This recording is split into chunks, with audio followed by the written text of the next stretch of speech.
Hello, everybody, and thank you for joining us back here at IncaOne's channel. We wanted to have a special dialogue with you guys today, talking about some of the real key strengths of IncaOne. First off, we're once again, of course, sitting here with Ed. Ed, how are you doing today? Doing great, Michael. Good to be with you again. Of course, great to have you back on. I think we should start off this conversation about IncaOne by really explaining the process to them a little more about the actual gold processing, how it's very important that where you guys sit, miners will always be bringing the ore to you guys, right? Can you explain that a little bit more? Yeah, well, I think there's a lot that we can unpack there for that.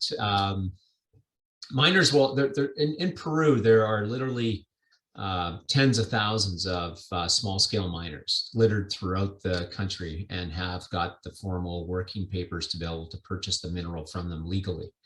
First and foremost, that's obviously one of the things that we as a company that we're committed to in making mining a better place in Peru, to be that gatekeeper to only buy mineral that is legal.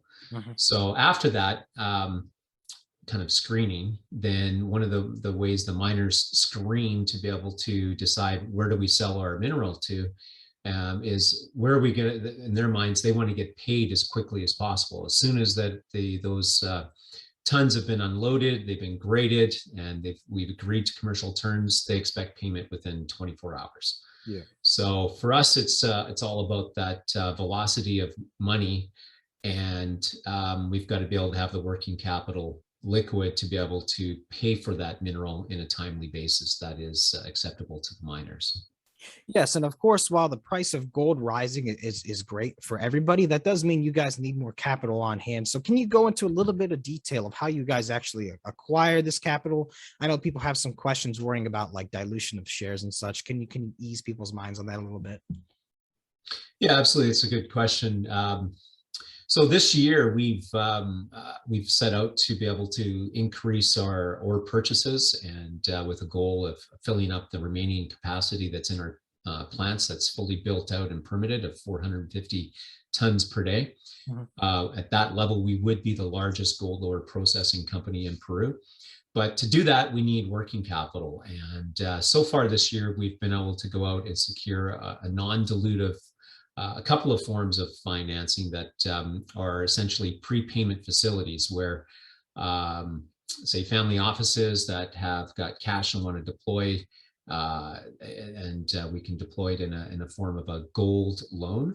So basically, we agree to a certain number of ounces that they'll prepay for, and we have to deliver those ounces to them over, say, 12 to 18 months. And so we've been able to raise a total of $12.5 million so far this year. And that has helped a lot in setting some of these new production records and buying that we've accomplished for the first 9 months of 2021. Interesting. And you said something there. You said the 450 tons per day. Now, are you guys up to that point yet, or is that a point you're planning on growing to, and how far is that away? Yeah, we've got 450 tons of permitted built-out capacity in 2 plants in Peru. Those are our 2 main assets, Quarry 1 and Shallow 1. So we're currently operating at about 50% of that capacity, and that's where the exciting leverage is built into our business, where we can fill that. It does take working capital, and we want to be able to raise that working capital in a non-dilutive form. Obviously, we're big shareholders in management and in the company, and since we're in cash flow, this is a form that this $12.5 million that we did raise was 100% non-dilutive. There weren't any warrants issued. There was no shares issued. It was just a prepayment facility. We paid back the first one. 2.5 million, and then we've got another one that we've now secured, and we've drawn down 6 million of the I guess 9 million that has been set up for that facility. Wonderful. Yeah, it sounds like you guys have a lot of room to grow still, which is great. A lot less growing pains on the way. And I think, Ed, what we should wrap this up with is really talking about the key part of the gold industry you guys play here. This is one of the most important parts if people want actual gold, not just the ore. Can you give us a little bit more information about that?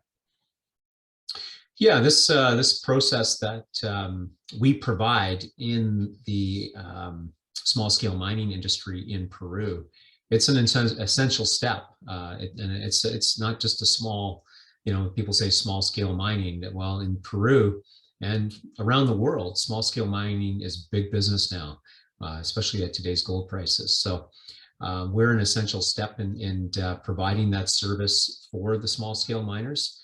And it's also an essential step to be able to do it in a responsible and environmental friendly way. Wonderful. Well, Ed, to wrap everything up, going through the key points here where you guys are sitting, miners will always be bringing ore to you guys. There's lots of room to grow, and you guys play a key part in the process. So, Ed, thank you for coming on. Thank you for your time today. Any closing remarks before we go? No, I think we've covered all the bases there, Michael. Thanks very much for your time and for the questions today. Wonderful. Well, Ed, thank you for coming on, and thank you everyone for watching. If you guys have any questions about the process or IncaOne's plans or anything, let us know.